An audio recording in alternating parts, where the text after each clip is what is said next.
toujours, les portes ouvertes, c'était le cœur de Lavelanet. On entendait le battement des métiers à tisser.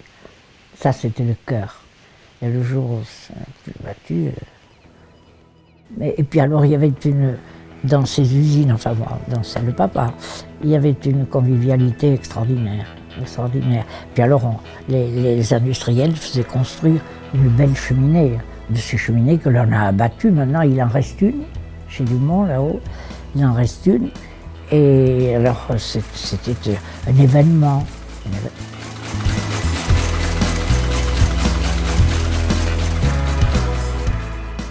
Mais ici, on a fait du très beau carnet. Ça, je dois dire, chez mon père, il avait une spécialité de très beau carnet. Et à Londres, une fois, dans une vitrine, j'ai vu du tissu fabriqué chez mon père, évidemment, coûtait 5 fois le prix qu'il coûtait à la sortie du métier, à la tombée du métier à Lavelanet. Mais enfin, c'était du très beau carnet. On faisait des choses originales et vraiment bien. Je serais plus jeune, je serais prête à dire aux gens, venez, on va faire quelque chose, mais quoi. Voilà. Il faudrait les garnir avec des choses qui fassent travailler le pays. Lavelanet, qu'est-ce qu'on pourrait faire?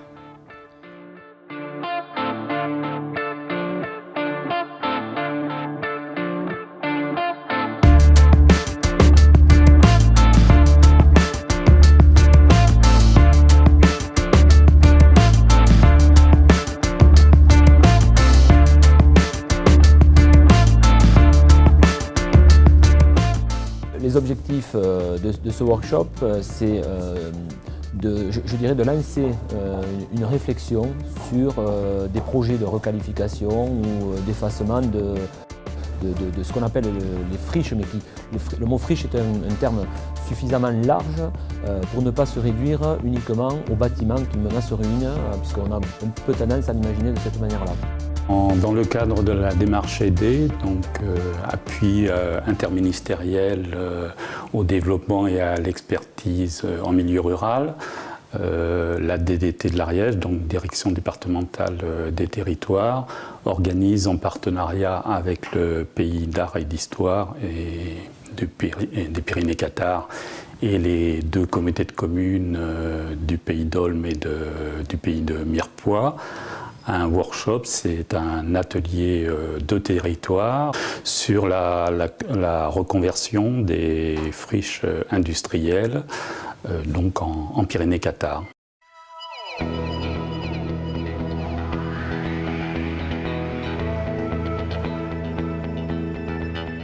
Donc le Pays d'art et d'histoire est le support du workshop. Le Pays d'art et d'histoire, c'est un projet culturel, un projet fédérateur de ce territoire, et on s'aperçoit que culture et économie sont extrêmement liées.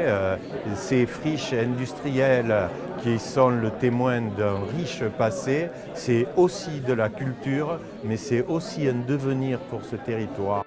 On a sélectionné 6 friches sur lesquelles on interviendrait, sur les communes de Montferrier, de Lavelanet, de Villeneuve-d'Olme, de Laroque-d'Olme et de la Bastide-sur-l'Hers. Suite à ça, donc, on a fait appel à... L'objectif, c'était d'avoir 50 étudiants dans le cadre de ce workshop atelier de territoire. On a fait appel à toutes les écoles de France et d'Europe sur la thématique architecture, urbanisme, paysage, sociologie et économie, quoi. Donc on a réussi à obtenir 87 candidats pour en sélectionner 50. Dans notre truc, là tu as vraiment la forêt et en fait notre zone, c'est le lieu d'échange entre les deux, quoi. Je crois qu'il est important aujourd'hui de montrer qu'on est en capacité de se projeter dans l'avenir au travers d'activités futures qui seront de toute façon différentes de ce qu'a pu apporter le textile. Ce travail sur les friches nous permet aussi de revoir et de repenser peut-être ce paysage, cet urbanisme. Parce que c'est vrai qu'aujourd'hui on parle de stigmates, on parle de points noirs, parce que ces friches sont à l'entrée de ville. Et nous souhaitons réinvestir cette friche en accentuant les échanges entre les 3 acteurs, les producteurs, les touristes et les habitants. un potentiel de culture à échelle plus petite et locale. En fait, ce qu'on va vous proposer aujourd'hui, c'est pas seulement un projet, mais plutôt une posture qui va permettre de développer une multitude de projets. Pourquoi pas accueillir quelque chose de culturel et ensuite que ça redevienne une industrie, puisque voilà, il y aura des changements, mais toujours rester à cette petite échelle qui est très importante pour gagner en diversification. Il n'y a pas ce côté négatif de ce que représente la friche que nous, habitants du Pays d'Aulne, on peut en permanence véhiculer. Et je crois que ça, c'est important aussi de montrer que ces friches-là peuvent faire partie, peuvent être intégrées dans notre paysage. On en a fait ressortir 3 ressources, c'est-à-dire le patrimoine industriel avec un grand espace disponible, le bois avec la scierie à proximité et l'eau avec le feu.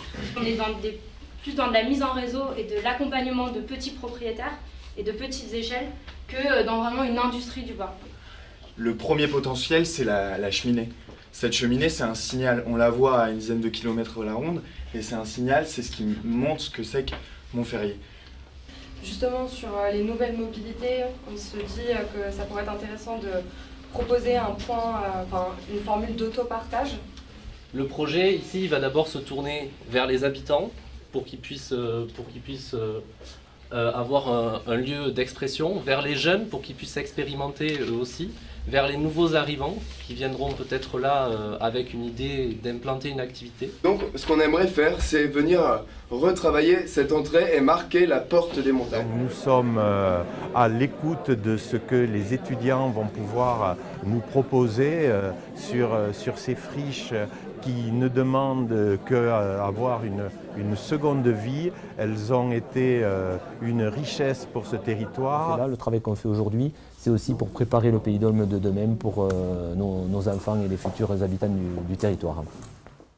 Moi, je vois chez papa, il y avait une centaine de métiers à tisser au même endroit.